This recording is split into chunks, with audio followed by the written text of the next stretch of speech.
All right. Hello, everyone. Let me make sure everything's working fine on my end here. Do this real quick. There we go.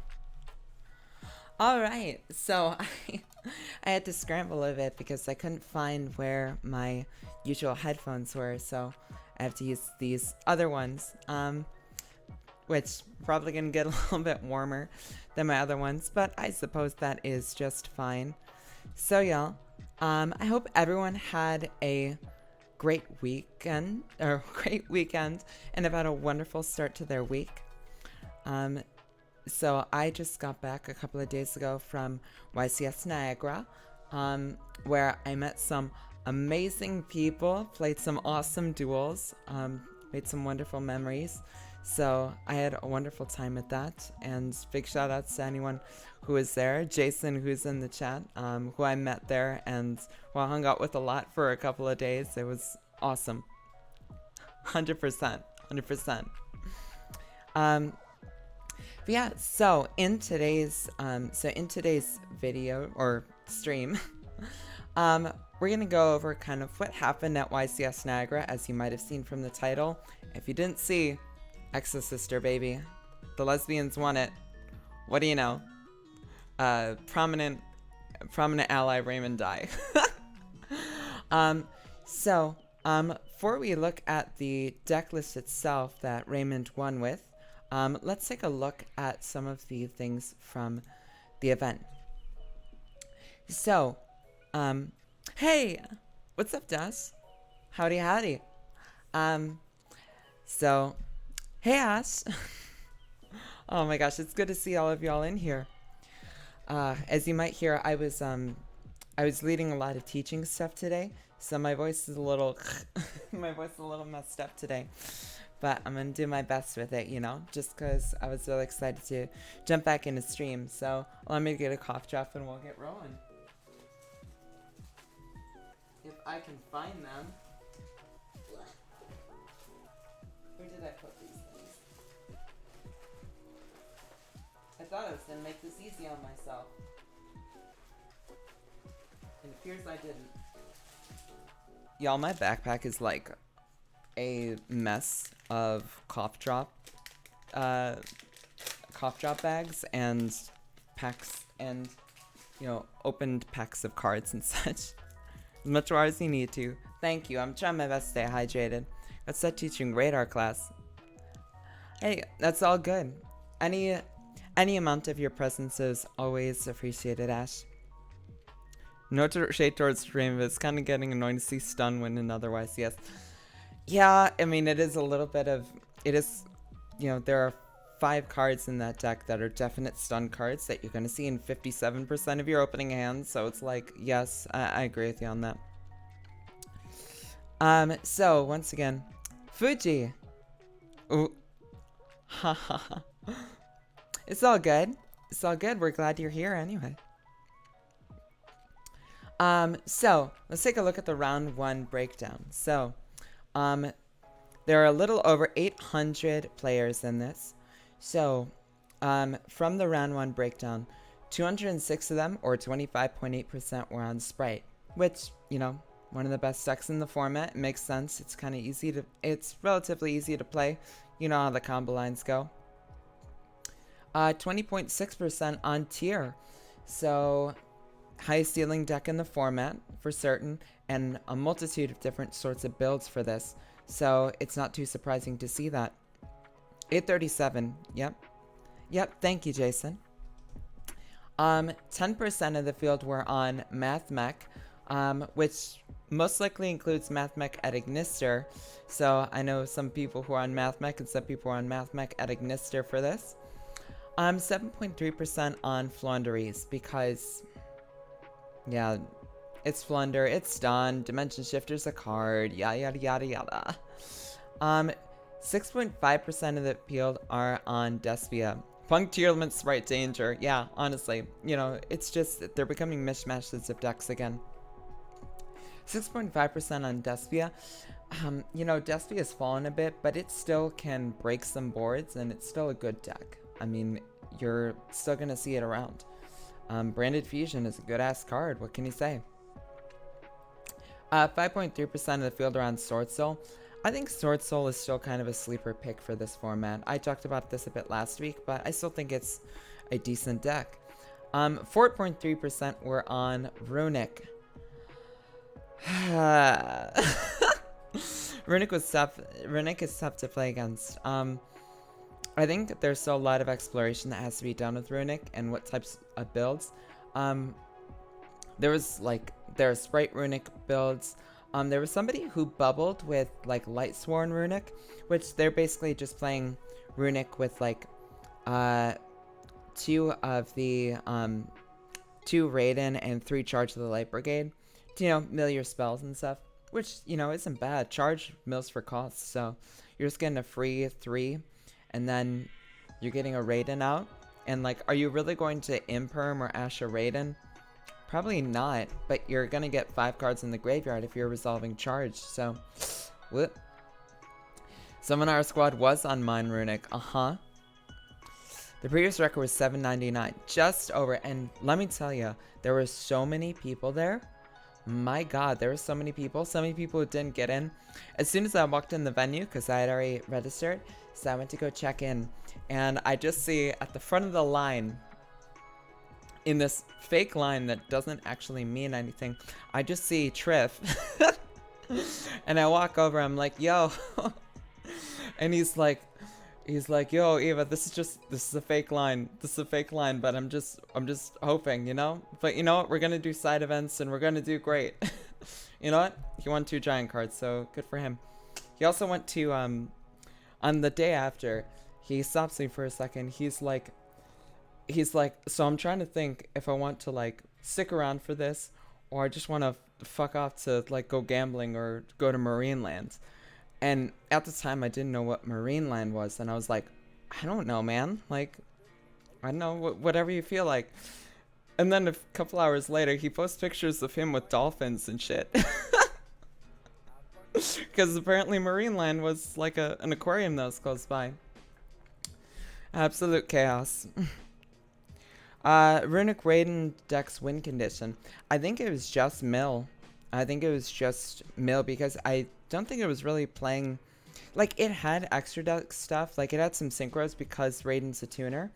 And so you could go into, like, you know, you could make your Hugin and then, like, mix it with Raiden. Do, like, I don't know, Desert Locusts, and then special summon the Giri for a level 4, and then use that in the Desert Locust to go into like Baron or something. But yeah, so it was mostly mill with a couple of synchros. Hey, Blazing Flare X, welcome, hello. Not desperation. Yeah, so there were 3.4% of the field that was on Rika. I still think this is a really good deck. I think it is underrepresented, but it is really strong. We saw this in, you know, we saw this a few weeks back with it winning everything over in the UK Nationals. It's really good, but it's a hard deck to play. So I want to go to my first deck. YCS is here, but I didn't have a deck ready for Charlotte, and Atlanta isn't happening. I'm sorry to hear that. How many Earth Machine? Was it just Peeps? You know, okay. I think it was just Peeps, but you know what? Peeps was fucking killing it. I never met most of these people before. I met Peeps. What a lovely man. Peeps was such a sweetheart. Um, Peeps was killing it in Swiss. Like he beat a Sala on Earth Machine, and he was over the moon. It was wonderful. He did a great job. So big shout outs to Peeps. Um, there are 14% of the field that were on Mystic Mine, unsurprisingly, and then 116 who were on Other, 14.5%. Yeah, it ruled. Yeah, it was honestly Earth Machine, not a bad deck. It's good. Um, so I was part of the Other because, as people might know, I was playing Labyrinth for this event. I went 3-3, which I was honestly fine with. Like, I was playing kind of a more experimental build of Labyrinth, and I was decently happy with how it performed. And we'll talk a bit about what exactly I would change and what I did, etc. But yeah, I thought but it was I was glad I picked the deck. I would have played more rounds, but I wanted to spend some time with friends and my partner, and after 3 losses, you're not going to make top cut or something. So, I was totally fine with that. The last game I played, that was a loss. It was a great game against a Sprite player, but I felt like I did everything that I could with those hands. So, yo, we Labyrinth gaming up in here. We Labyrinth gaming. I love this. I love that deck. I've talked so much about it, but oh man. Yeah, I'm hoping that YCS Minneapolis is going to include Darkwing Blast because it's officially legal the day before Minneapolis. So it would be pretty cool. So I could play Lady of the Labyrinth. But also, there's tons of stuff that goes. Here's set in case people decide to go stonks on it. 100%. Yep. Mommy. So, let's take a look at top 32. So, we had 11 Sprite. We had 11 Tearlament. So, there was 3 Adventure Sprite, 1 Live Twin, and then there were 7 more pure frog variants. So yeah, so this is what we've kind of seen. The more pure frog variants are kind of the leading ones, but Adventure still has some uses. And Live Twin as well. Live Twin, I think, has the best grind game out of them. There's so much that you get with the draws and everything. I really like that deck too. Is Labyrinth pricey? It's not too bad right now. It's a bit on the up. I think people are going to start realizing just how absolutely bonkers of a card Lady of the Labyrinth is. But yeah, it's not too terrible for right now. So we had 11 Tearlament players as well. So we had 5 Danger as the most popular variant, 1 Danger Punk, 1 Sprite Danger, which is, basically you go through your things and you might mill your Sprite Blue and then bring it back with Elf, etc. You had 1 that was just Sprite Tearlament, no dangers, apparently. And then you had 1 that was Sprite Danger Punk Tearlament. Because all the engines, all of them. Why not just toss Adventure in as well? Fuck it. So even though Runic had only 4.3% of the representation in the first round, it jumped up to having 5 people in the top 32. So 4 were on Sprite Runic and 1 was on Tearlament Frog. So you can play Tearlament with Runic as well, because you get your Runic spells in the graveyard, and then you're able to, set up your Runic Fountain, etc., and just cycle a bunch of cards back. So you had 2 people on Exosister. So it was Raymond Die and, oh my gosh, who was the last person? Dragon Duel Champion, Ryan Yu. And then we had 2 on Flandrease and 1 on Mathmech. So overall, we've kind of expected this stuff mostly, except for the two Exosister. You know, the interesting thing is that Exosister, if you look at this first graph, it wasn't even counted. Like, it was considered an other because it just didn't have that much representation. Yeah. Mummy. And shot, yeah. 100%, yeah. So, yeah, so runic cards have really shot up. I think runic tip is, like, ridiculous right now. But, yeah. So that was their top 32. And then, of course, in the top 4, it was 3 Tier Element and 1 Exosister, with Raymond Die taking it all home. So let's take a look at Raymond's deck list for this. So as you had probably guessed, Raymond was playing a 41 card deck, and he played 3 Dimension Shifter. Now the thing is that Raymond did draw a Dimension Shifter in like 3 of his last 4 games. And that's like, yeah, it is a bit frustrating because it's a card that you should only see, you know, like 33% of the time. But he did see it a lot. But it didn't happen for every round. And when you look at this deck, it's not just about the shifter. It's about other things in this deck that was truly teched out for this sort of meta. So, of course, a lot of these things are pretty standard here. So you have 3 Martha, best card in the deck. 3 Ellis, she's the second best, I would say, because she's an easy special summon. You have 1 Irene. Basically, you never see Irene at more than 2, and most of the time you just see her at 1. She doesn't really start your plays, and her effect to like place an extra Exosister, it's not really that useful. You have 3 copies of Stella. This one is your Goblinberg, or your, what's another one of those monsters, special summon from hand? Your Marincus Pascalis. So it's smart to play it at 3, especially if you have draw any one of these other ones, it's totally fine. 3 copies of Sophia. She allows you to draw an extra card if you control another Exosister monster. Very useful. 3 Ash, just because generic. 3 Dark Rulers. So this comes up pretty big against the Sprite board. And it can take away quite a few pieces of interruption from tier limits. They don't outright lose to this card though, so, you know, always be aware of that. So there was 3 Pot of Prosperity. This card is so good in this deck because you really don't need every card in your extra deck. And it helps you so much with seeing your side deck cards. So if you're trying to see Dark Ruler, you're trying to see Mystic Mayan, any of these things, your Pot of Prosperity is going to be super useful for that. 1 copy of Carpe Diem. So, you know, every time I play against this card, like at locals or something, I have to read what it does. So, neither play can target Exosister monsters you control with the effects of monster special summon from the graveyard. That's not really that relevant, to be honest. If you Exi summon an Exosister monster, you can declare 1 card name, negate the activated effects and effects on the field of cards with that original name until the end of this turn. So it's kind of like a cross-out designator in a way. And then it destroys a spell and trap when attack is declared involving an Exosister. So it's a... yeah, it's an interesting card. I feel like this is probably the 41st card of the deck, you know? Where it's like you could probably take it out. It's not a bad card to search.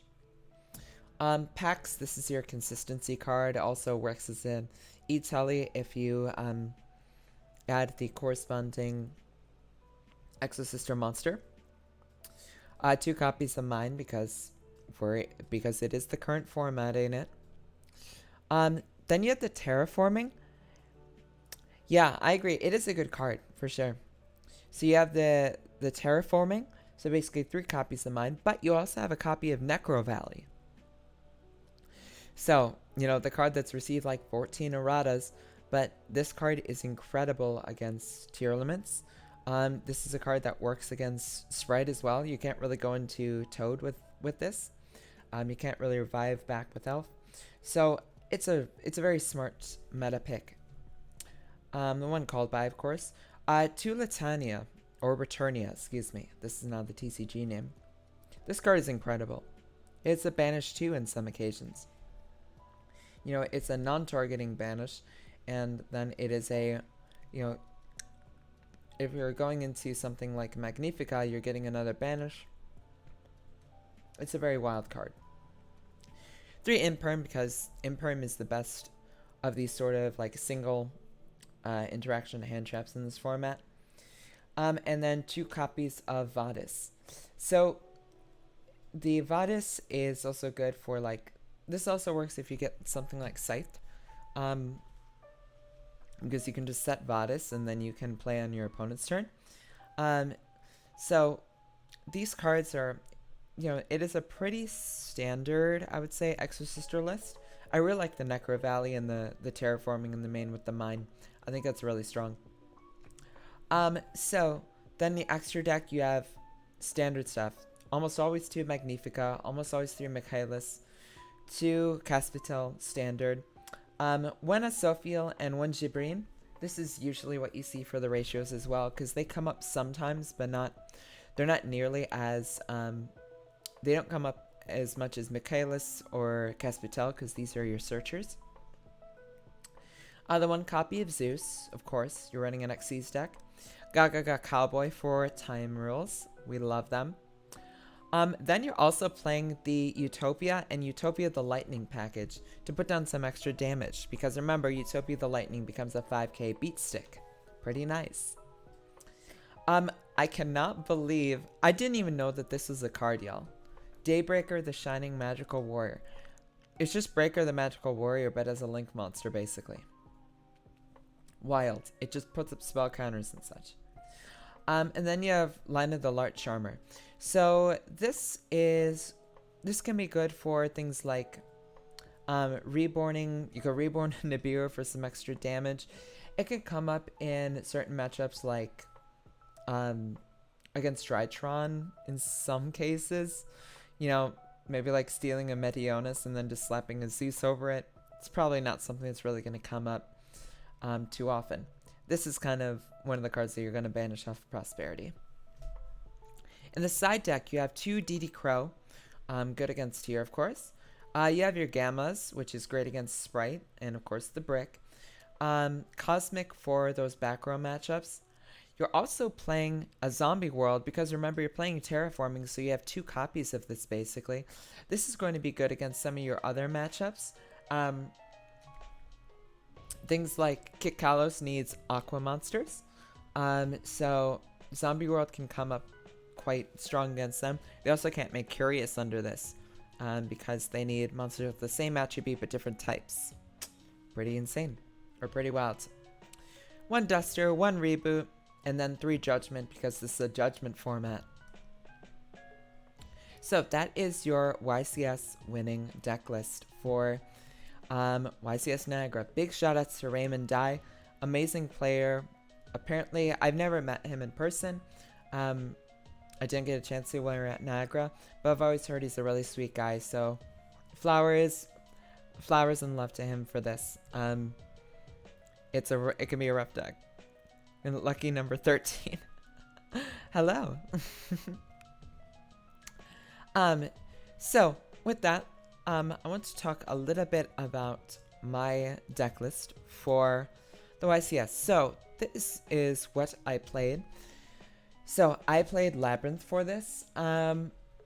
Overall, I like this deck list a decent amount, but I would change some things about this. And one thing is that the Triff Overton in my extra deck, that was actually a the goo. So that was actually a Nightmare Griffin that I put in. Neither one really came up, so it didn't matter too much. So the things that I talked about this deck list quite a bit on stream before. Sort of the new additions that I had was I included 1 copy of Ariane, the pink servant. I think the 1 copy of her was right. There are a couple of times where I just needed to push for some extra damage or have an extra body on the field, and I had an extra trap. I really liked her. I think she was really good for the deck. Just play her at 1 though, because you really don't want to open her, to be honest. Because if you get hand trapped on her, it could be really rough. Because in a deck where you're playing a control deck with a lot of traps and card advantage, everything, if you're losing a trap, even the one you were the most okay with losing, you that might be what sinks you. So so she's really something that you just kind of want for the grind game. The 3 copies of Ariane were completely right. I swapped out Extravagance for an Ecclesia and 2 Nadir. This was... I don't think it was necessarily a mistake, but I think I should have played the 3 Extravagance.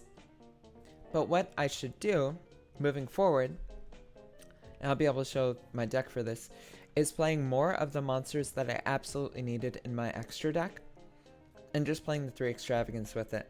Because I really needed those extra cards.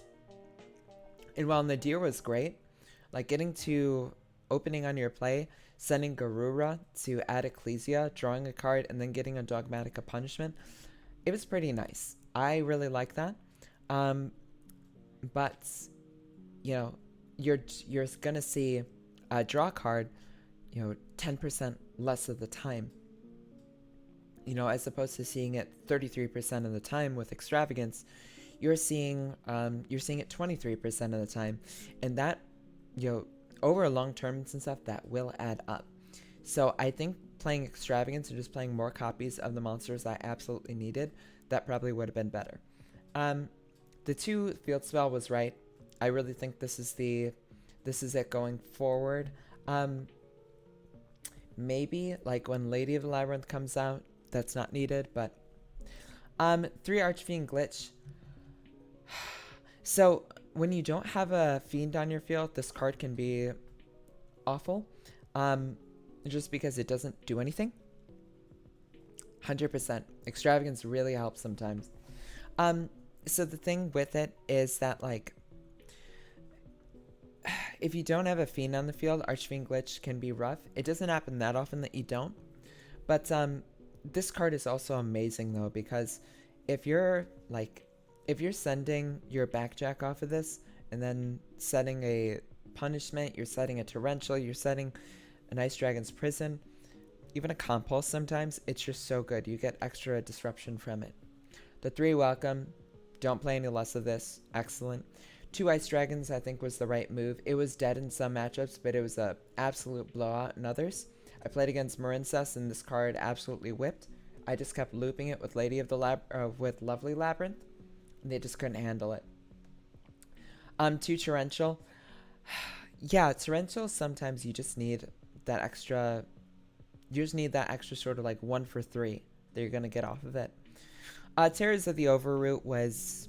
Once again, it was like Ice Dragon's Prison. This is why you just play these both at 2. It's mid. It's sometimes really good, and other times it's not really... It doesn't really have that great of an impact. Really depends.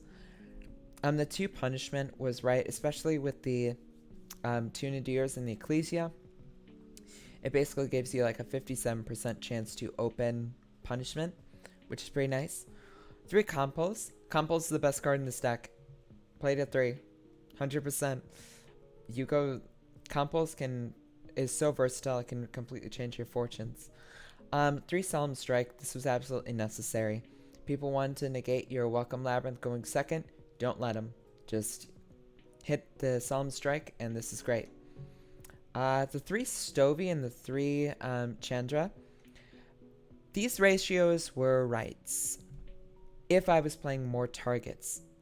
But I think my error was that I wasn't playing enough cards that would have an immediate impact. So in the future, I'm going to be playing more targets for this, more Labyrinth traps, because the Labyrinth stuff is really good. I think that was quite strong. Now I'll talk with the extra deck when I go over to my other deck for this. Hello. Hi, Samantha. Nice to see you here. My side deck, the 3 Judgment, excellent. 100% necessary. Play 3 Judgment. It's great against Sprite, and it's great at helping your back row. Necessary. The 3 Anti-Spell. Anti-Spell was kind of mid, honestly. I didn't think it would be, but I also didn't play against Runic, so there you go. The Evenly Matched was pretty good. Evenly Matched was fine. I think I would still play it in the extra deck. Super Poly was amazing. Super Poly was incredible. Plunder Labyrinth, you know. Also, hi, Mammoth Power. So, Plunder Labyrinth is a really interesting deck. Thank you. I was actually talking with Douglas Haddad at the YCS briefly, who was playing Plunder Labyrinth. You might know him better as the captain. If you see a guy who's topping with Plunder Patrol at big events, it's probably the captain. I'm going to try to get him on stream at some point to talk about his build more. I think it's interesting.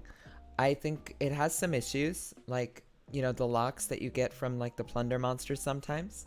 And you sometimes really need to have Plunder monsters in hand to proc those, you know, Plunder effects. But there's some merit to it, I think. And if anybody's going to figure it out, it's Douglas. So, big shout out to him. Nib was mid. It's just so bad against Sprite a lot of the time. If they're playing pure Sprite, this card sucks. And tier players are kind of getting hip to Nibiru again, so they're making Appaloosa again. So I don't think it's really the move anymore. But let me scroll over to my Edo Pro so I can show what I was working with for this.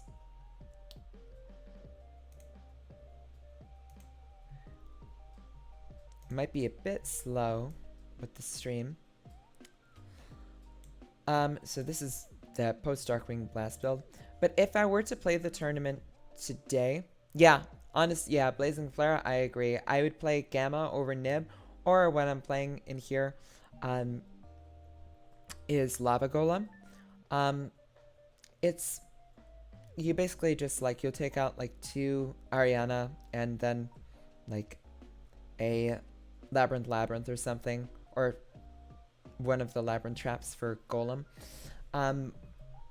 Just because it's basically good against every matchup. So what I would do with this, I wouldn't change the ratios on the Labyrinth monsters. I think these were all great. Honestly, I didn't talk about this much. I did on Twitter, but Kuklok MVP. Delight CCG, thank you so much for the follow. If y'all don't know, Delight CCG is amazing Phantom Knights player. Taught me so much about playing the deck. So big shout outs to him. Honestly, Kuklok was the MVP in this deck. There are so many combos that are facilitated because of Kuklok. And just having him come back to your hand every turn is extremely useful. I do not, like, people will say to play this deck without Kuklok. Don't play the deck without Kuklok. It's exceptional. The 3 backjack was right. So the things that I would change is playing more targets for the Labyrinth stuff. I think that playing Fair Welcome Labyrinth is, this card can be, you know, it's a battle trap, so it's not always useful, but it does come up sometimes where it's like you need to set something that's not just going to be another Welcome Labyrinth. And then I think Labyrinth Barrage has some experimentation that can be done with it. Because, so, you know, you don't usually want to be, like, chaining these immediately. But, you know, if you're having something like a punishment or something, or a, like a compulse, it might be nice to, you know, be able to chain another, basically make another compulse, another Ice Dragon's Prison, another Welcome Labyrinth. So yeah, so I think it requires some experimentation. I might take this out and put back in, like, Torrential or something, or maybe a Trap Trick. But yeah, so I did put the Extravagances back in, and what I realized, yeah, I think it's fine. What I realized in the course of the tournament is these were the cards that I needed in my extra deck. I needed Linkaribo and I needed Anima. Those absolutely came up. I put in Master King Archfiend because honestly, I feel like it's partially because I'm a little bit shook. I think Master King Archfiend is good and he's funny in this deck also. I'm a little bit shook from what happened in my third round. So, let me set the stage. I'm playing against Drytron. We're kind of in a little bit of a grind game. They summon access code quite early, and they like pop a bunch of stuff on my field and whatever. I still have life points left, and I have a Nightmare Phoenix that they've co-linked, and so it can't be destroyed by battle. And I'm like, okay, what's the point of this? And then it goes to my turn, and I see what the point was. It's a Gozen match. So they flip a Gozen match on me. My Nightmare Phoenix, I have a Backjack in hand, which I could have linked off for a relinquished anima, but because my Nightmare Phoenix is co-linked with the access code talker, and there's a Gozen match on the field, they are locked. I cannot get rid of this fucking Nightmare Phoenix to save my life because of the Gozen match on the field. So I'm like, I just whacks over me twice. Just wins for game, and I'm like, that was so heads up, bro. Like, I was so upset, but like, it was just a good play, GG's to them. Preferred deck is Grand Magi because I play on a low budget, but Labyrinth is really neat. Yeah, I really hope that people pick up this deck more. Like, with some people when they're playing rogue decks, it's like, oh, once people start playing more of it, like, you don't really want to play it anymore. Honestly, I want as many people as possible playing this deck because there's only so many of us that are playing it right now, and the more people that are playing it, the more ideas that are flowing through this community, and the more people we have working on this deck, the more we can find the correct ratios, and the more we can figure out what exactly is the best build of this. So I hugely welcome anything with that. I'd really love that. Not Marincess. So the cards that I found that came up in my extra deck were Anima and Karibo for linking off Backjack. Dugaris. I basically won 2 games because of Dugaris. I summoned Dugaris off of, Ariana and Ariane. Mammoth Power, thank you so much for the follow. So I made Dugaris because he's a fiend, and then I used the effect to increase the attack of my Labyrinth of the Silver Castle to 5,800. So then I had 1,200, 5,800, and then I just like normal summoned Chandra to put 8,500 damage on board to take game, and I did that twice. So Dugaris is super necessary for everything he can do. Underworld Goddess came up a couple of times. I won a game against Marincess because of Goddess, linking off an Argonaut. And then the Super Poly and Punishment targets, very necessary. Garura is perfect. It's perfect for Dogmatica Punishment. It's perfect for Super Poly. I absolutely adore this card. I hate it when it's used against me, but it's just so strong. It's one of the best TCG exclusives we had in a long time. So here's what I would do with this side deck if it were to change. So 3 Judgment was right. I'd probably still keep the 3 evenly. 3 Super Poly, absolutely. I went down to 2 Anti-Spell Fragrance, and then I put End of Anubis in the side deck. Because playing against Tyr, they could just rip through so much, and if I'm able to put End of Anubis on the field, this card just will absolutely stop them. If they don't have Dark Ruler or they don't have Super Poly, there is very little that they're doing against this card. They can't activate danger effects in the graveyard. They can't use any of their tier effects in the graveyard. So it's just not really, this is not really happening as long as this card's on the field. So yeah, and then the 3 Lava Golem instead of the 3 Nib. I think that would probably be the correct choice. maybe I'd toss in Gamma instead of these four, but we'd have to see. So that would be what my what I would do if I were playing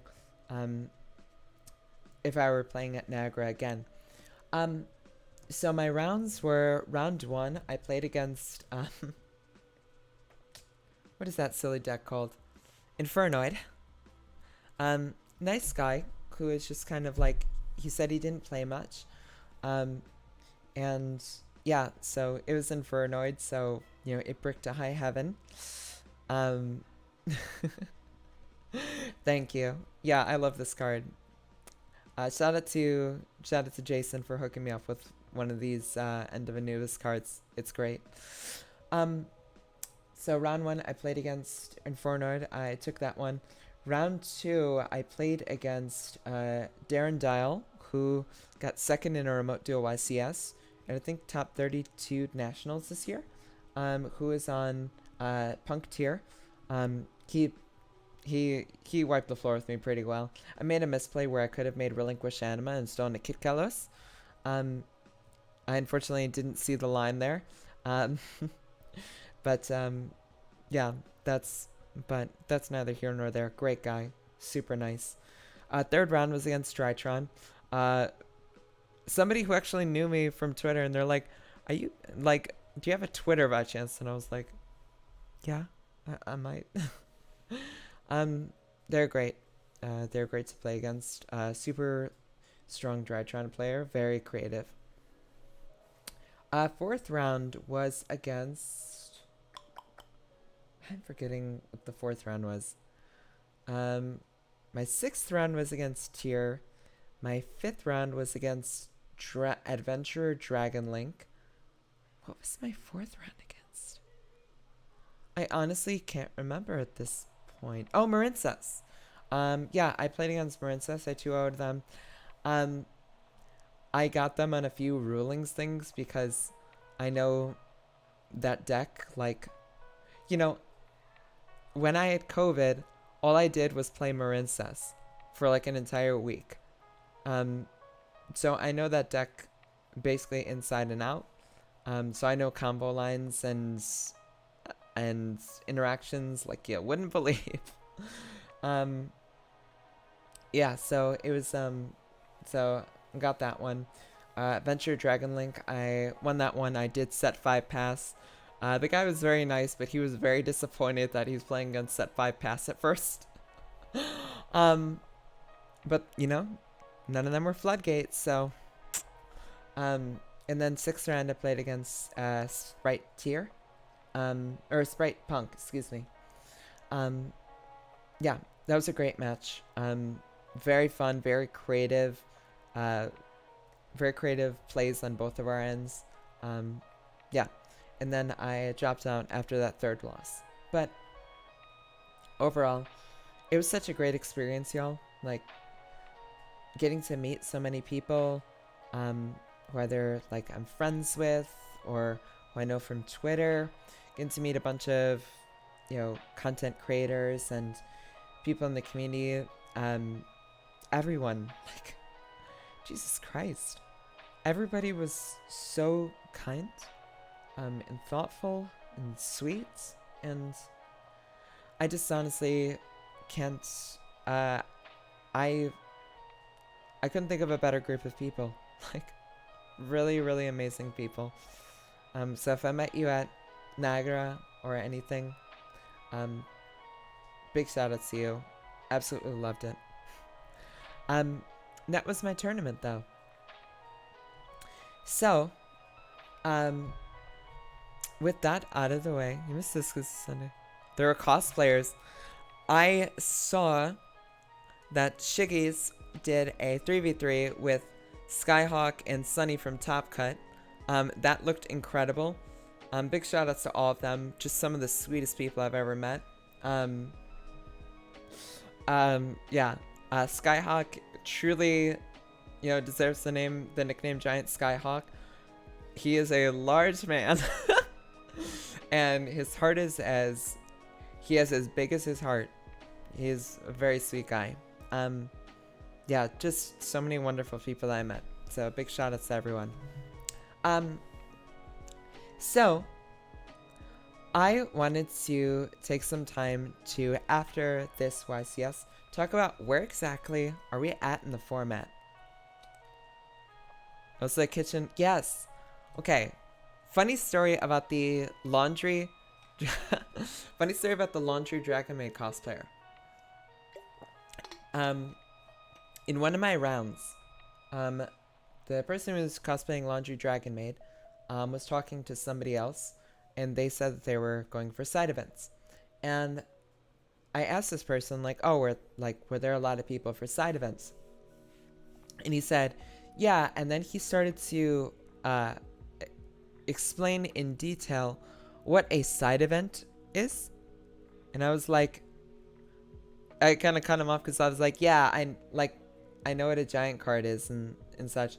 And this this person who is who cosplayed Laundry Dragon Maid, this other day they were in a maid outfit, and they just turned to this guy and go, "Are you really mansplaining side events to her?" and this guy goes, I mean, and he kind of got a little flustered, and I was so thankful to them, to the person who's cosplaying Laundry Dragon Maid. Just wonderful, so funny. Big shouts to them. I found them on Twitter later. Really just a wonderful time though. So I want to talk a bit about the meta after this. So let's take a look over at this. I made a meta tier list. This is going to be, I put way too many decks on this, y'all. Like, it is, this tier list is absolutely ridiculous. Some stuff I just put on there because I thought it'd be funny. I'm just being real. So the categories that we have are best decks in the room. These are going to be like, just like 3 of them or so that are just so strong. Tier 1.5. So these are decks that can absolutely compete, and they can absolutely take competitions as well. Tier 2 is going to be the ones that are slightly better than Rogue. They'll definitely, don't be surprised if you see them win a competition, but they're not quite as strong as these first 2. You have your Rogue decks, which are kind of spoilers. You know, they're going to take some competitions. They're going to take some tops, but it's rare that they'll actually win things. So close to being a thing is like, it's a casual deck, but it could be like so close to being a thing. It's so close to being there.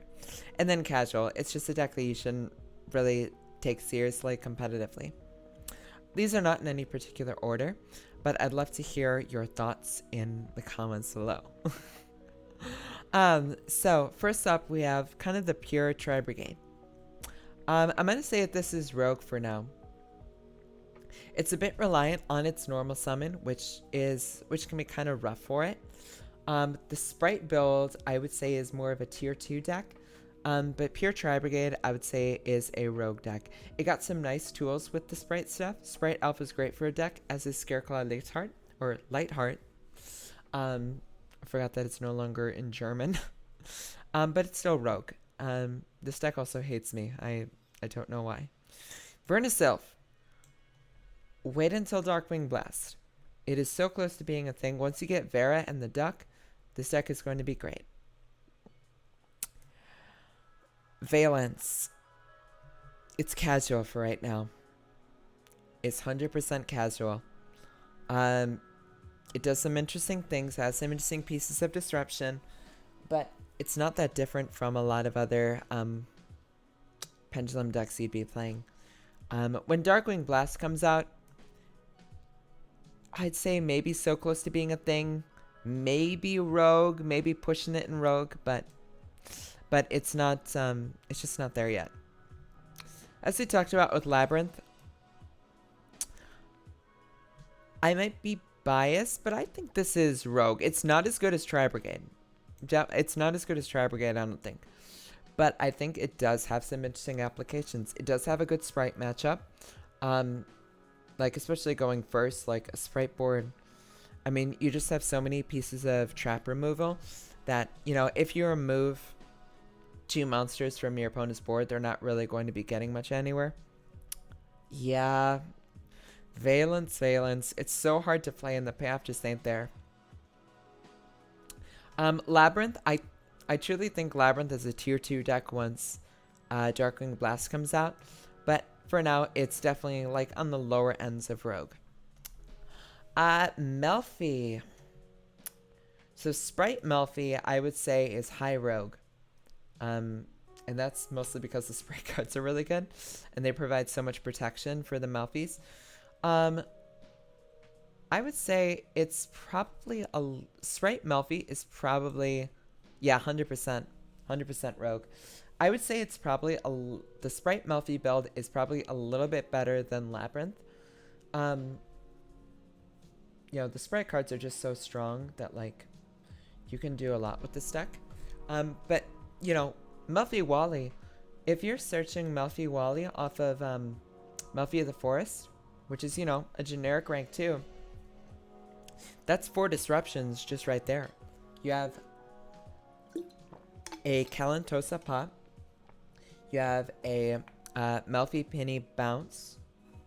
You have a Negates and a prevention of attack from the Melfi of the Forest. And then you'll be able to go into your Joyous Melfis off of your Melfi Penny and then summon back your Kalantosa. So, I mean, it's 4 disruptions in one card, which is pretty you know, when you're searching it off of Forest, which is pretty strong. Yeah, you did mention that. Yeah, Sprite Melfi can really be a strong deck. Like, the disruptions it put up are no joke. Sharks.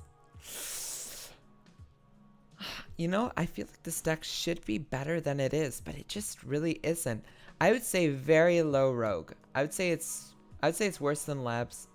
I'd say it's worse than Labyrinth. You know, it doesn't really lose to Hand Trap necessarily.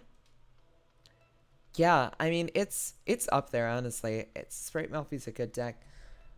You know, the thing is that, you know, it's up there, but it mostly loses to a lot of the same stuff that this format does. So if you have, you know, if you're setting up your Topic Draco Future and Double Toad, that's great, but you still kind of lose to Dark Ruler. You're really not putting up anything. You don't play enough hand traps to really like survive against Dark Ruler. You're going to have follow-up for the next turn because of the double toads, but I mean, it's not the most consistent deck in the world, and it's just not as strong as a lot of the other decks in the format. I put this for Adventure.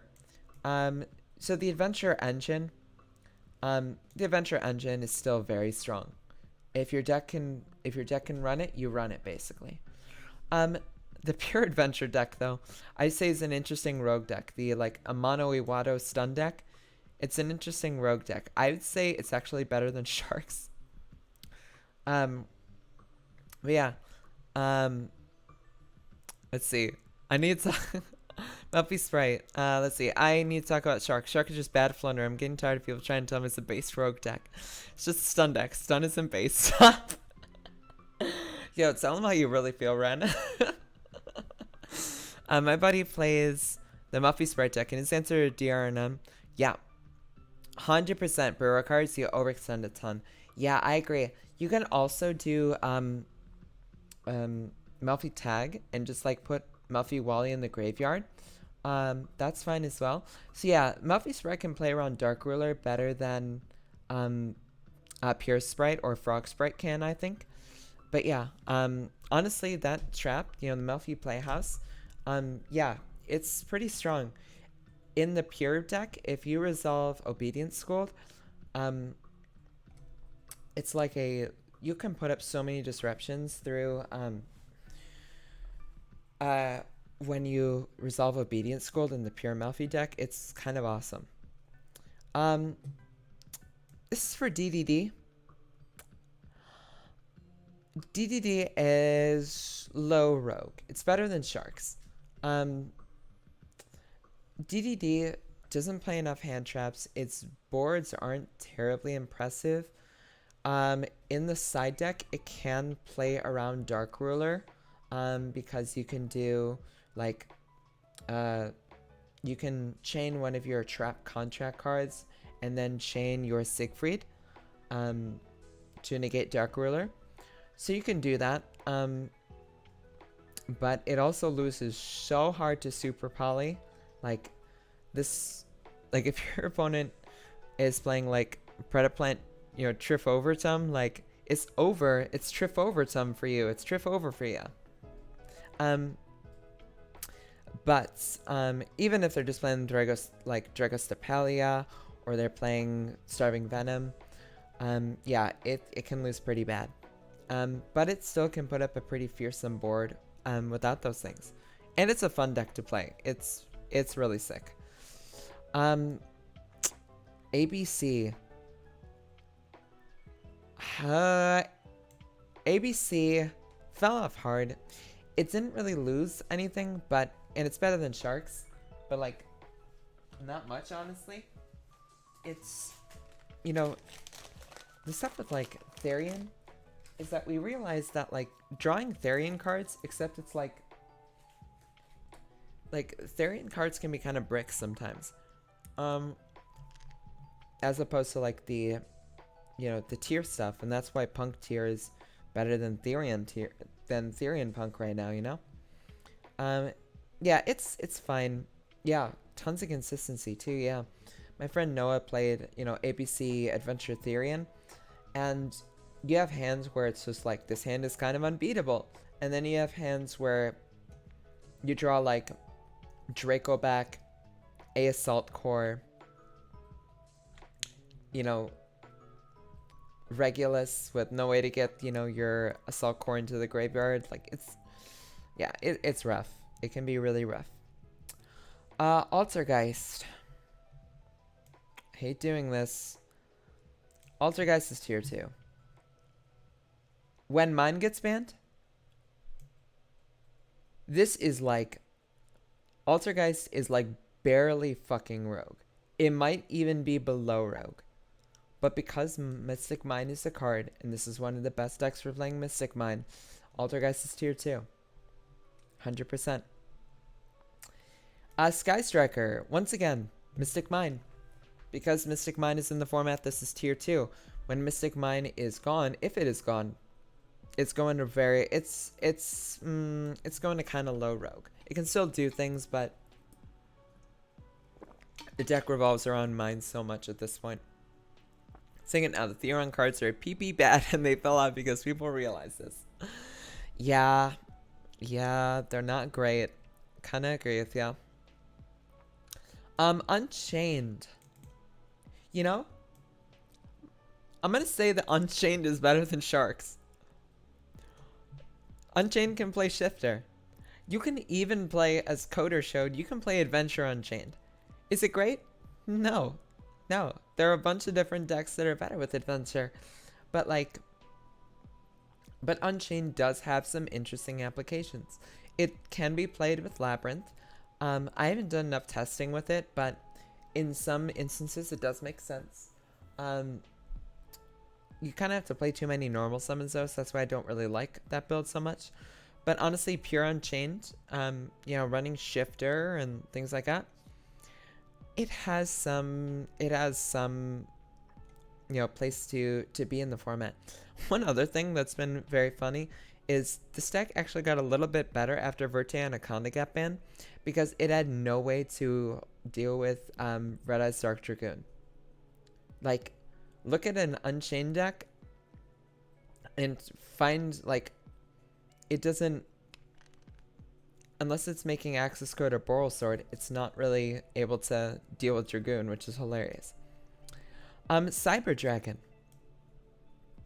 I'm gonna say this is Rogue. I'm going to say that it is, I'm gonna put it above Unchained. And the thing is why is that you can actually play this with Sprite. It hasn't seen a lot of usage, but you can actually play this with Sprite because Cyber Dragon Core is a level 2. And it works as a good normal summon. And one of the other things about Cyber Dragon that makes it good is going second. This, one Cyber Dragon can be a huge problem for a Sprite board. You special summon Sidra. You link off, you make Mega Fleet, linking off the elf with it. So then, they're not going to get like the Toad revival. And then if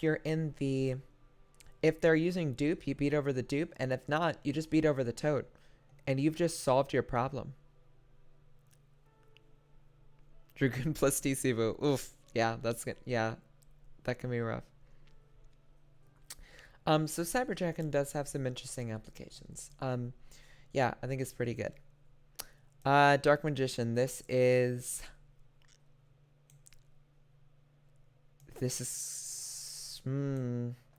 yeah, this is, I think with Verte being banned, this is casual. I think Dark Magician is it's just casual. It's so, like, yeah, I see that he topped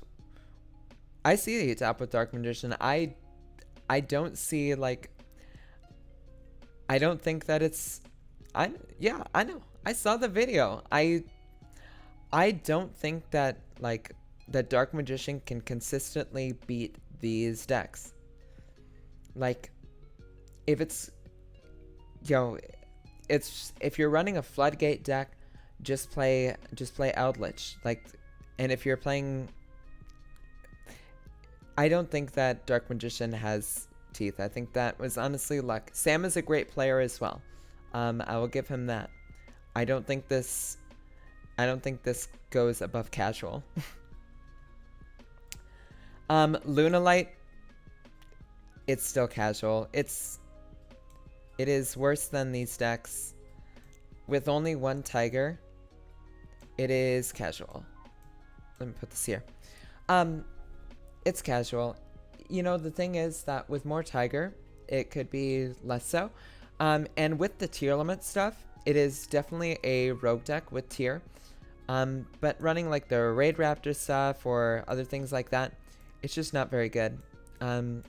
So talk to me when Tiger comes back to 3. I'd like to believe in them too, Sarah. Zodiac. We'll talk when we get Trident back. Zodiac with Trident back,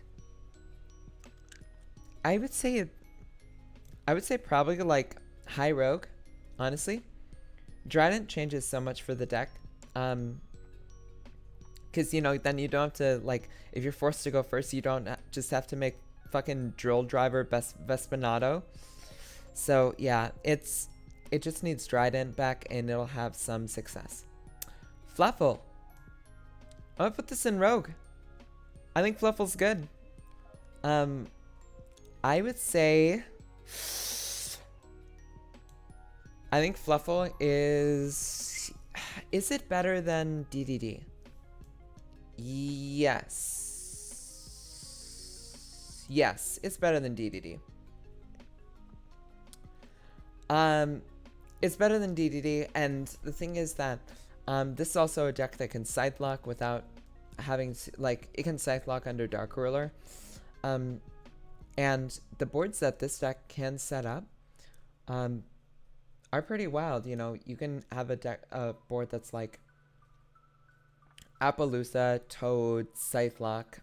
I mean, it can put up some really rad boards. Speaking with Z-Rad, thank you so much for the follow. Alistair, Invoked. Can be splashed with a lot of things. And, it is still, normal summon Alistair is, immediate Omni Negate. Where do we put this? I think Invoked, Dogmatica Invoked should all and such. I think there's also no way Labyrinth should be this high in front. I think Labyrinth goes here. I need to change these around a little bit. Labyrinth is, yeah, I think this is fair for it. Yeah, I think Invoked it's still a strong normal summon, and it's a relatively small engine. I just wish it didn't. It's, it's showing its age though. So do with that what you will. I hope that wasn't too mean, World of Rage. Burning Abyss. I think this top is so close to being a thing. It's like it's edging on the, yeah, it's, Alistair still shows up in some tops. Burning Abyss did get a bit of support with the, Archfiend's Ghastly Glitch, though you're not usually keeping, like, fiends on your field necessarily. But you can put two, what is the word for it? You can put two of your Burning Abyss monsters together to make Stone King Darius, I believe, the DDD monster. And then you should be able to, you'll be able to overlay from Machinex, which kind of makes your end board have a Fiend on it, which is, good for trap Burning Abyss, especially when you have Ghastly Glitch, because then you can send your Backjack to the graveyard off of it for more disruption. So, you know what? Thinking about that, I'm going to put in Rogue. I'm going to put it, I think it's a little bit worse than Unchained, because Unchained just has a couple, like, it can go second better than Burning Abyss, but I don't think Burning Abyss is a terrible deck right now. Mech Knight. If your name isn't, like, what is it, Shannon Long? I mean, it's bodies on the field. It's bodies on the field going second. And in kind of more of a board breaker format, I guess that's somewhat fine. I think this is like very, very, very bottom of Rogue though. Just because it's like, what exactly are you doing with the Mech Knight monsters at this point? Just not really enough. Synchron. Top of casual. I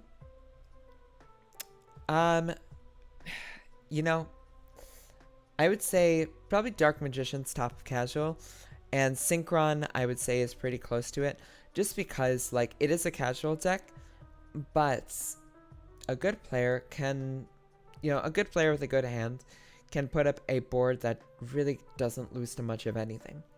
It has inconsistency issues, but you resolve Junk Speeder and you are off to the races and more. Zombies. Zombie Punk and even Zombie Punk Tier Element is pretty good. I would say it's better than ABC. I'd say it would go here. Better than DDD. Yeah. I think the zombie tier punk deck is really cool. It obviously has some trouble going second, but it can play through a decent amount of disruption actually. And there's so much good stuff to mill. I can't believe that Mizuki is still, a ridiculously strong card even to this day. It's a very cool deck. It sets up some very wild end boards. I really like it. Mystic Mine. The Mystic Mine burn deck, it won a YCS. It had some tops. I would say it's like bottom of tier 1.5. It's good. It's, unfortunately this card is just so broken that it has some validity to it. We saw some guy just brought his, for fun Mystic Mine deck and won all of YCS Rio. So there you go. Plunder. Plunder as a, Plunder with the adventurous stuff. I would say this should not be here. I'll put this here. Plunder, I would say it's one of the stronger rogue decks. It can go second very well. The adventure stuff gave so much to this engine, and it can still set up some pretty wild boards. Yeah, I really like Plunder. I'm excited to see more of what this deck does. I kind of hope the adventure engine doesn't get hit, so specifically for Plunder, I guess. And Emancipator. Very much rogue. I'd say it's above Sharks. It can set up some pretty decent boards. The addition of Katerin, the Jewel of the Hidden Sea or whatever, that gives you an extra normal summon, helps this deck quite a bit. But, you know, as long as Block Dragon and Union Carrier aren't in the format, this deck isn't really going to be moving too much. Trap Tricks. This is very, very rogue. This is like barely above Mech Knights. Once the structure deck comes out and we see some of these new cards, I'll be excited to see what it can do. For now, it's rogue. It'll probably get a bit of a boost when like Lady of the Labyrinth comes out, because that'll help the deck a bit. But yeah, Drytron. Drytron's strong. You know, Drytron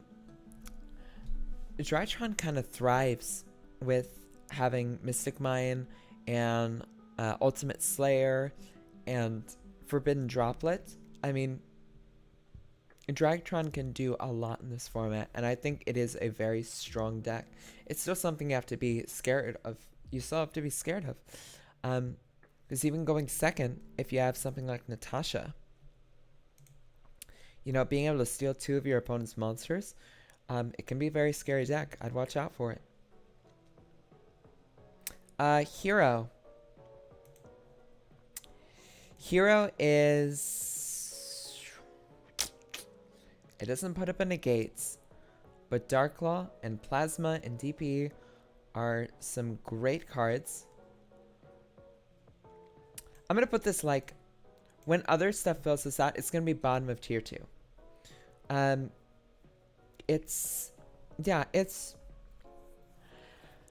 So even though it doesn't put up negates, and you know, things like Super Poly and Dark Ruler can really hurt this deck, the boards that it can set up can be quite strong, and cards like being able to summon Dark Angel to your side of the field, the deck's had quite a few tops, so I'm going to put it... You know what? I think tier 2 is a little high for it. We'll put it top of Rogue. I think that's fair for it. Phantom Knights. Since Verte was banned, this is a Rogue deck. You aren't going to see many tops of that. I would say...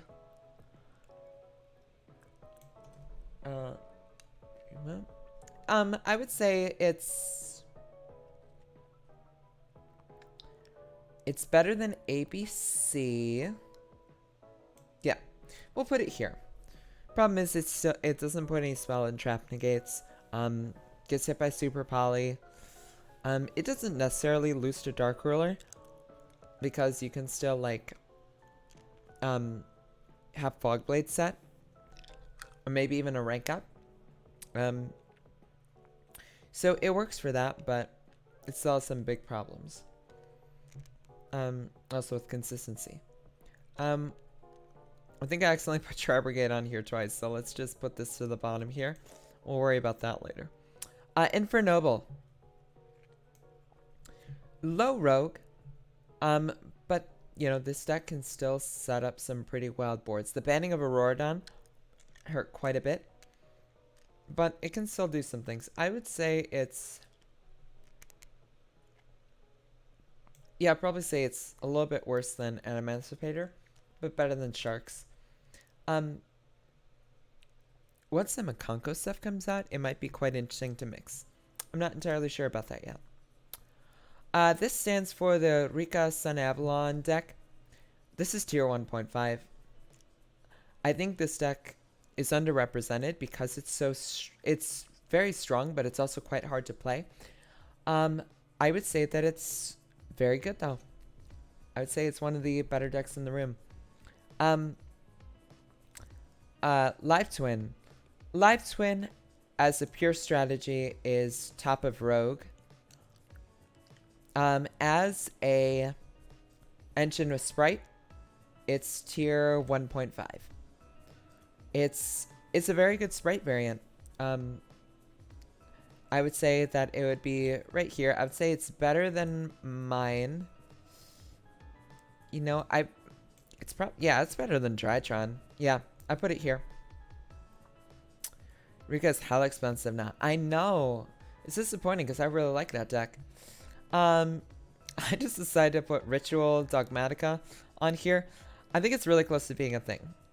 I think it has some really interesting interactions. But it's not really a thing yet. Agents. Low Rogue. Agents is better than Emancipator. I think the introduction of Sprite Elf is really cool for this deck because you can do like Diviner of the Heralds and like you could summon out Diviner of the Herald off of Hulk and then Diviner, like you can do some synchro plays with it. And then you can summon back Diviner on your opponent's turn and send Elder Unseen Tis for an extra pop, which is pretty nice. Yeah, I think it's an interesting rogue deck. I played against it a few times and it's been pretty good. Sword Soul. Ooh, I'm not sure how many decks I'm gonna put in tier 1.5. I think Sword Soul goes here. I think there's a lot of interesting ways in which you can play this as a going second deck. So I'm just going to put it here. Maybe like bottom of this. I think Mystic Mine is... I mean, Mystic Mine honestly has more tops lately, so... Yeah, I'd say it's better. Yeah, I want Ritual Dogmatica to be good too. 100% agree, Samantha. Let's see. Weather Painter. It's close to being a thing. Maybe, you know... Do we have too much in Rogue here? Weather Painter can play Dimension Shifter. And it can play Skill Drain. So... Even though a lot of the Weather Painter spells and traps kind of suck, it has some applications as a stun deck. So I guess Weather Painter is like bottom of Rogue, but maybe better than Mech Knight. Yeah, 100%. I agree, Rage. Predap. I'm gonna say Predap is tier 2. It's not as good as the Mind decks. Yep. I think it's Rogue. I think Burning Abyss is still a good deck in some ways. Maybe it's a little bit of cope. I don't know. Predap. I'd say it's tier 2, like bottom of tier 2, but you know, one of the best decks to run Super Poly. It can go second quite well. This deck can break boards like you wouldn't believe sometimes. Its going first board is pretty interesting, you know, especially with the branded stuff. It can play through a lot. It's not normal summon reliant. And yeah, I think this deck can put up some pretty fearsome boards. If you have like branded banishment and Preda planning, you're probably not losing that game. It has a very good sprite matchup. Marincess. I think now that like Into the Brains is coming out with the mega pack or megatons, I'm gonna put this in Rogue. I'm gonna put it at like top of Rogue. I think it's better than Tri Brigade. I think that Into the Brains is such a good card for this because so much of your problem before was when you'd go second, you would just get your normal summon banished, and then you're just like, okay, I'm out of plays. You know, against like a Mirror Jade or something. But if you're able to link summon and put a Marincess on board without using your normal, that's huge. So I think it shoots it up a bit to pretty high rogue. And you can play so many hand traps, and some decks just can't handle some of the Marincess monsters. And the deck has the best grind game. Like, the grind game of this deck is so wild, I absolutely adore it. Runic. And let me move this a little bit. Runic, this is tier 1.5. It's better than Sword Soul. It had a better conversion rate at the YCS. A lot of people don't fully know what this deck does yet, and they'll kind of get milled out very quickly. So yeah, it is quite a concern.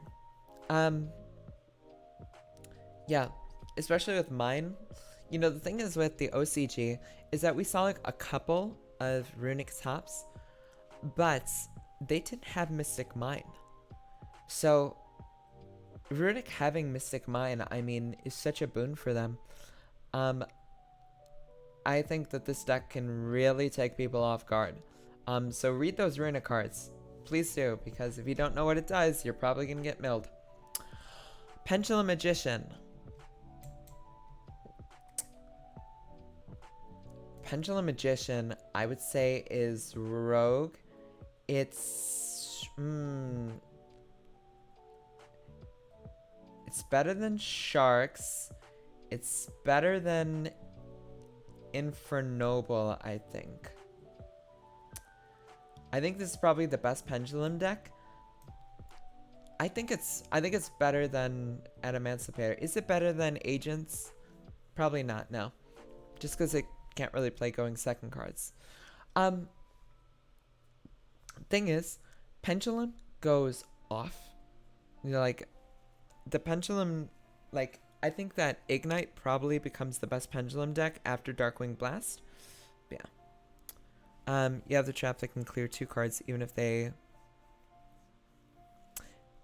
Yeah. Yeah, you can literally Scythe, put up Abyss Dweller, super easy access to Baron, and you have the trap that can clear 2 cards even if they DRNM you. Yeah, 100%. Like, you can put up Pendulum Graph, which is an amazing card.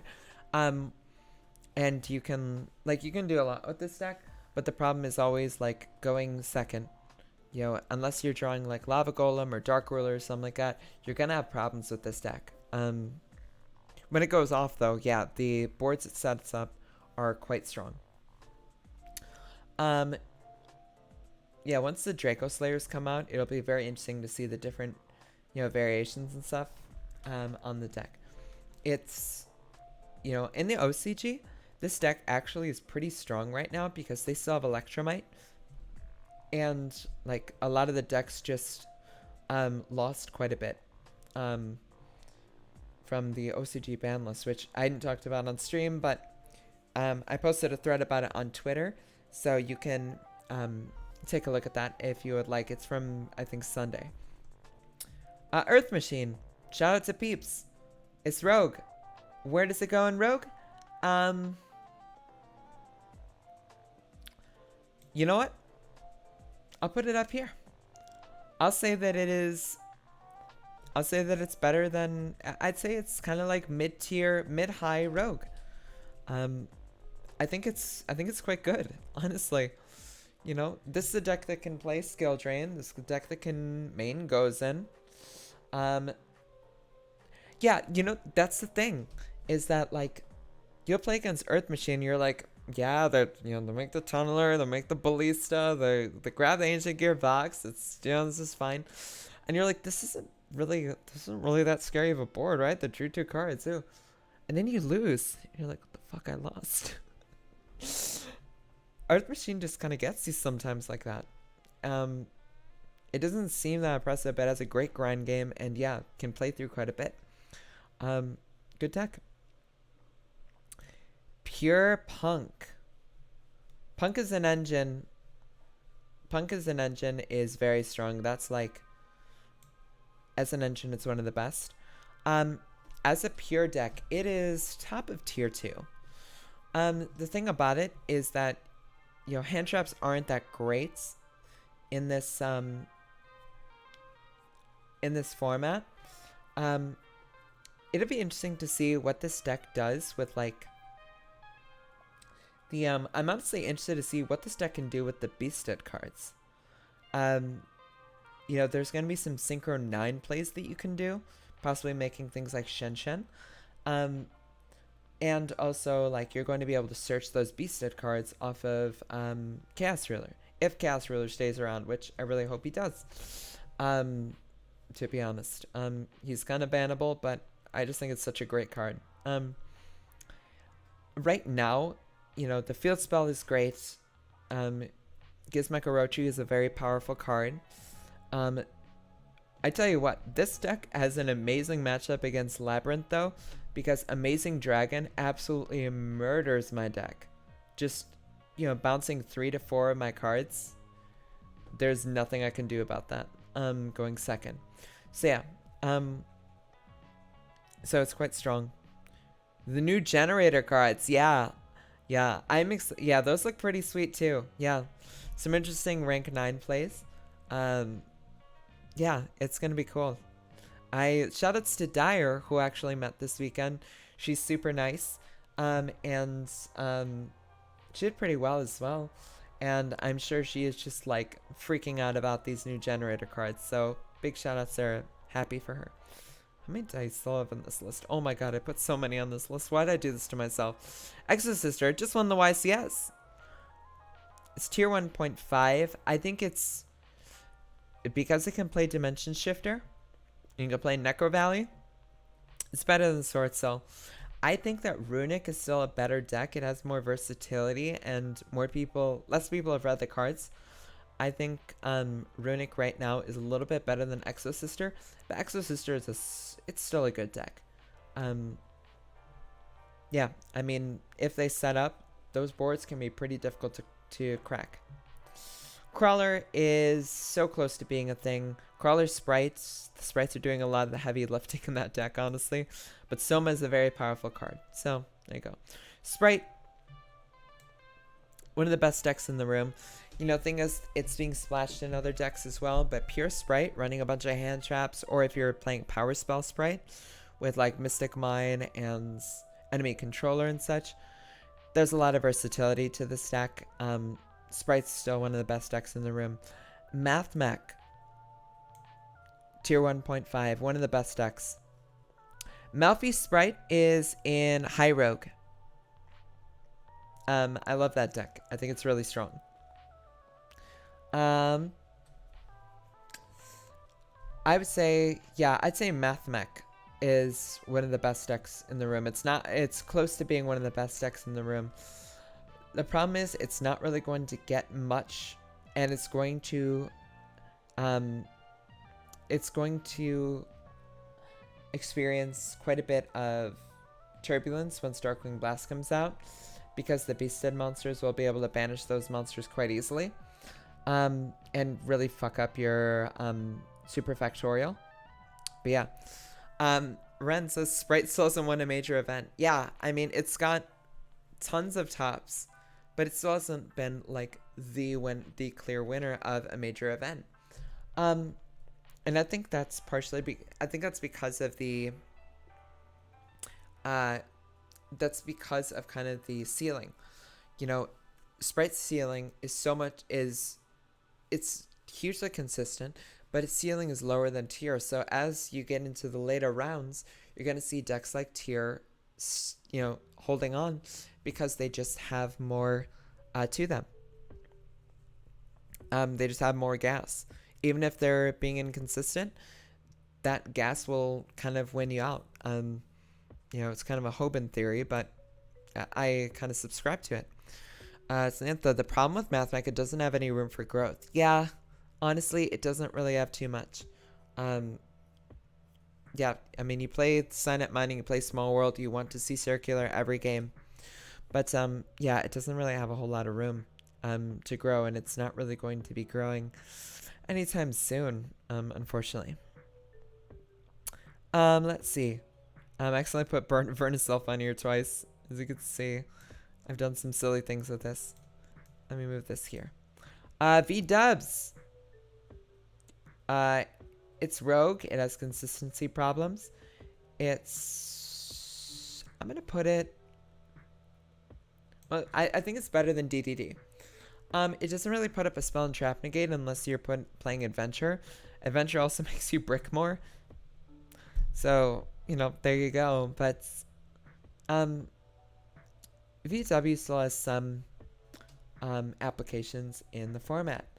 Um, I, you know, being able to set up like Crystal Wing Kaliga, if you don't have the right outs to it, it's that can honestly, like Crystal Wing Kaliga Shenshen Chuche, it's pretty tough. Even just Shenshen can be a problem for some decks. So yeah, V-Dubs has some, you know, standing in this. Shout out to my friend Haisha, who seems to dominate locals every time with VW. Dinomorphia. It's rogue. I think it's better than, let's see. You know, I'm gonna put it as better than VW. So I think specifically because of the Xenomorphia deck that went top 32 at the YCS in Rio, I think this deck can play a ton of hand traps. It can it can play Dimension Shifter, strangely enough. It makes it a little weird, but it can. It loses to Super Poly though. But if your opponent doesn't have Super Poly, your Rexstrom can be decently difficult to out. Shadal. Shadal in other decks, of course, has a lot of applications. Right now, it isn't really even rogue. It's just that the Shadal deck itself has just been power crept. I mean, and your primary play is just, you know, it's wind up. And with cards like Dark Ruler and Super Poly in the format, that's not too... A Winda on its own is not too formidable. The elephant birds in the room. Flunderies. Where do I put Flunder? Flunder is tier 2. You know, it's always maining Dimension Shifter. It can play stun. I think it's a strong deck. Unfortunately, I hate this deck, but it is what it is. Let's see. Orchest. Just give us back Harp, please. Please. Just give us back Harp, and all is forgiven. Crusadia. Crusadia. You know, there have been people playing Crusadia Adventure, Crusadia Scareclaw. I think it is, you know, I'm putting Mech Knight down here. Mech Knight just doesn't really do anything on its own. Crusadia, it's better than Trapjack. It's better. I'm gonna put it here. Crusadia, you know, your Equimax, can function like, you know, a hot red, you know, so you can negate things like Dark Ruler, which is very nice. And then going second, you know, this is a premier OTK deck. It can punch big. So I think it's quite strong. Adignister. Pure Adignister is like, it's rogue because it dies to like one hand trap. On like Transcode or things like that. Or Dark Templar. Math Mech Adignister. That is a high tier 2 deck. Math Mech Adignister is one of the most ridiculously consistent decks that I've ever played. I mean, when you're playing circular and you're playing your, you know, starters, you have such a high chance to see a 1-card combo into a Arrival Cybers. You know, that consistency just can't really be beat in this format right now. So I really like it. I think it's quite a strong deck, and it has strong OTK potential, while still being able to play a decent amount of hand traps. This is where I accidentally put in Labyrinth twice, so some of this stuff is holdovers. Um, yeah, I agree. I think it really is the way to play Agnista right now. Makes your deck less normal summon reliant. Lair of Darkness. If Garura wasn't a card, this would be like just straight up casual. I think Lair of Darkness is like really, really close to being a strong road deck. I honestly really like this deck. Lilith, Lady of Lament is a wildly powerful card that can't be Ash. You can't really Veiler and Permit. Super Poly is a very powerful card right now. Garura is ridiculous. It's one of the best decks that can run it. So I think Lair of Darkness is like so close to being Rogue. I might build this deck soon, because even with like some of the new Labyrinth stuff in Darkwing Blast, it'll help it out. Brick Eyes, yeah. Where does Blue Eyes go? I would say Blue Eyes is... oh man. It's close to being a... You know what? It's very close to being a thing. It's very close. This deck can set up some pretty wild boards. It can play cards like Skill Drain. Just because Blue Eyes is, 3000 beat stick. Blue Eyes Jet Dragon is quite a good card in Trap Blue Eyes. Or just in general, being able to return cards to the hand and just coming back every turn is quite strong.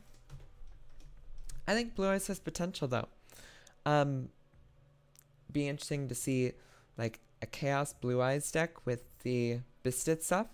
Maybe use that as a draw engine. We'll see. Meta for a single format. Yeah. Shoutouts to 2016. Yeah, totally agree. Lair of Darkness contribute monsters so easily.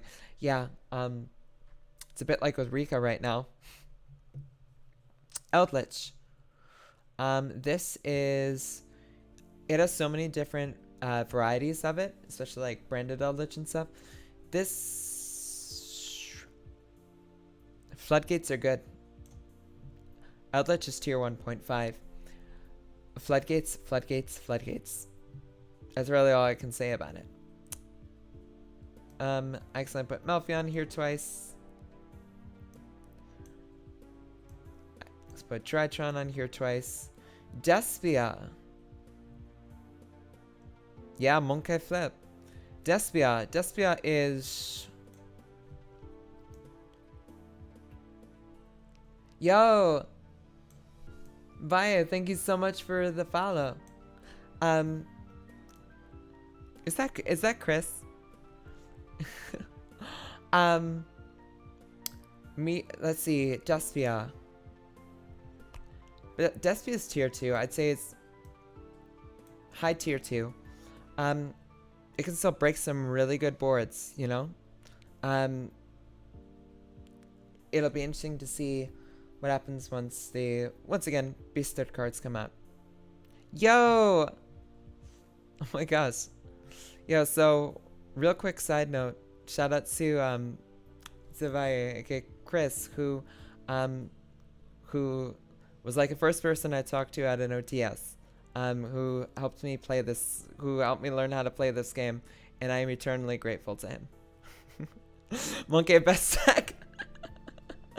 Fine. Let's see. Paleo. Paleo's like low rogue. These sprite stuff helps. It did have a top recently. Put it here. Paleo traps are decent. Noids on the list?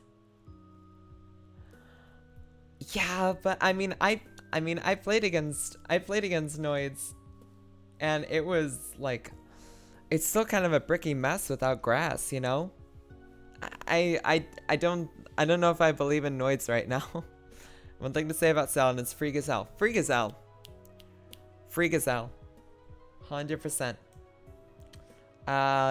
Salomon great. If you're feeling like kind of a heat soul control, I think it can be quite good for you. I'd say, yeah, I'd say it's up here. One of the better rogue decks. Alright, we are getting to some of the last ones. Scareclaw. Scareclaw's rogue.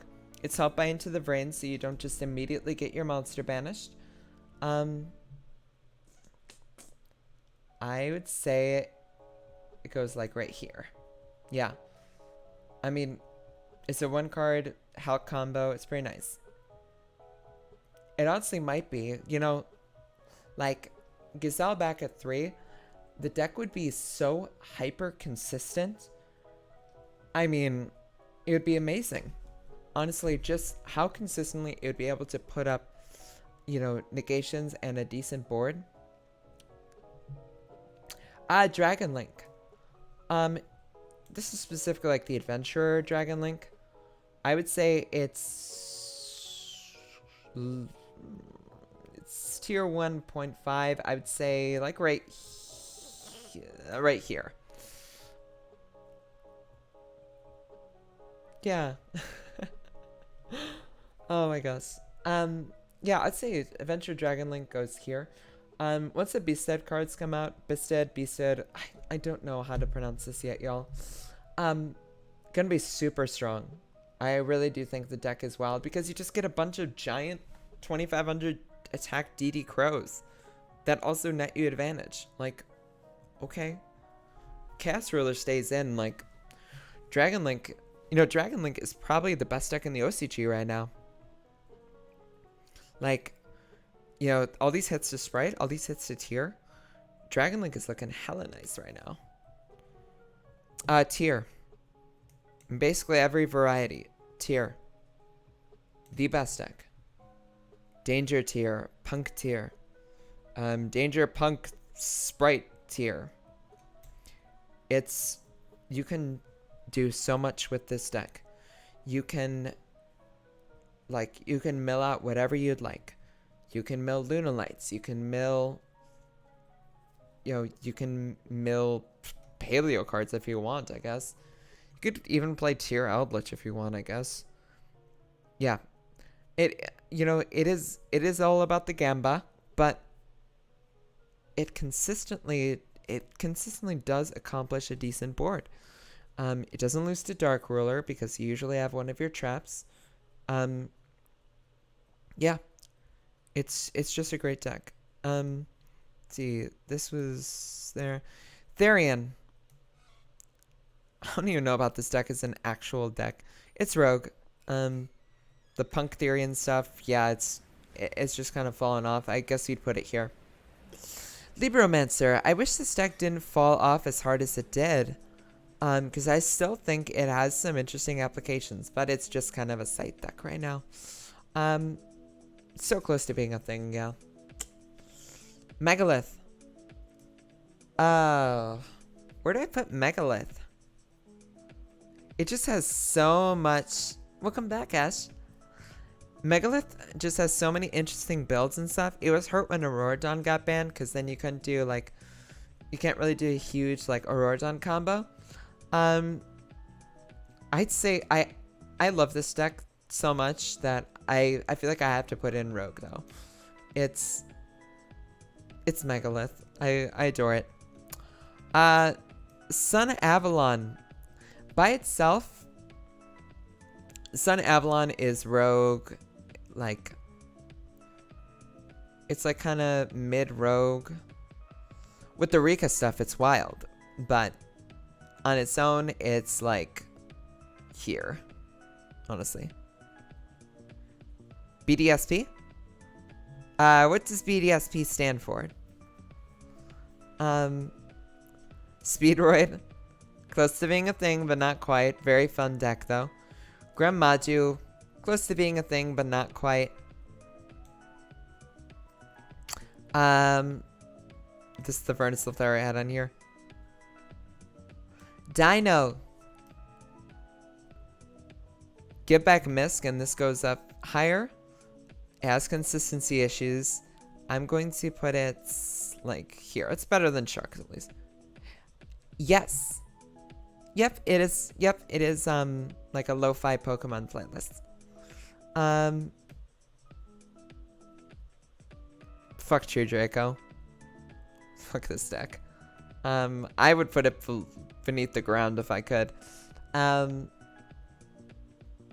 put it here, honestly. Lyra, let's try. High Rogue. I put it here. Lyra, let's try is one of the best Zeus decks.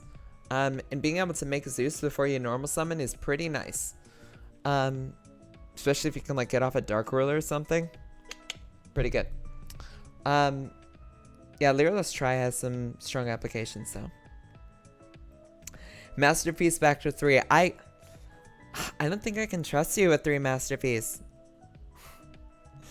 Guru. I love Subterror. Y'all, I love Subterror. Free Masterpiece. No. No. Even then, like... no. No, no, no. Guru. It's like... I'm gonna put in high so close to being a thing. There are a lot of interesting builds that you can do with this, and if you don't follow my friend Kelly Yugioh on Twitter, she's always posting the strangest, coolest Guru builds you'll ever see. So yeah, plays a lot of good floodgates though. Code Talker.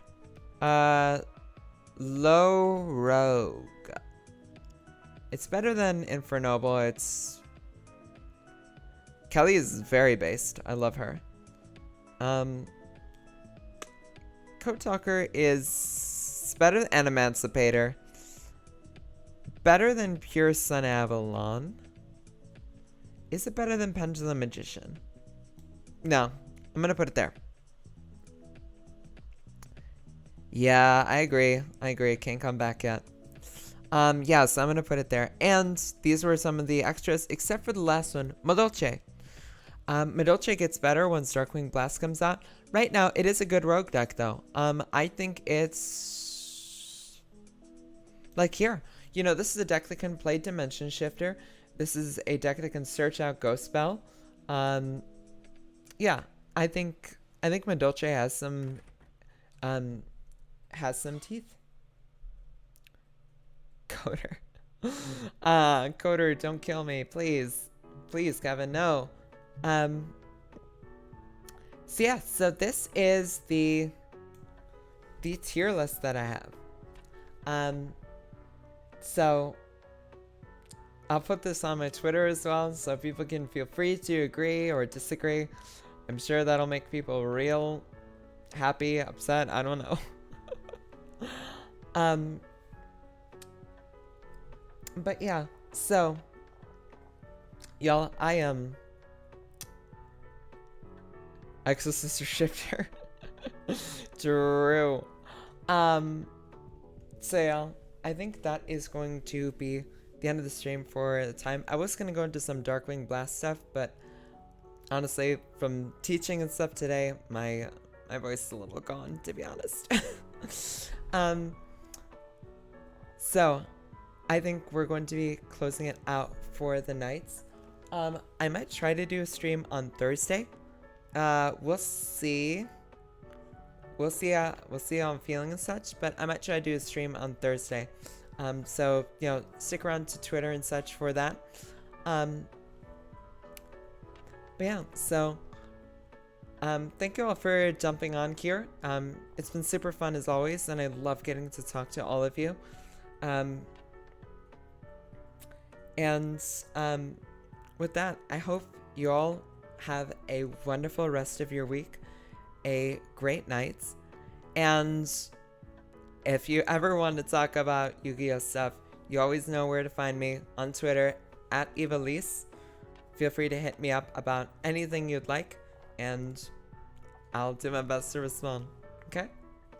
So have a wonderful night. Big love to all of you, and take the best of care.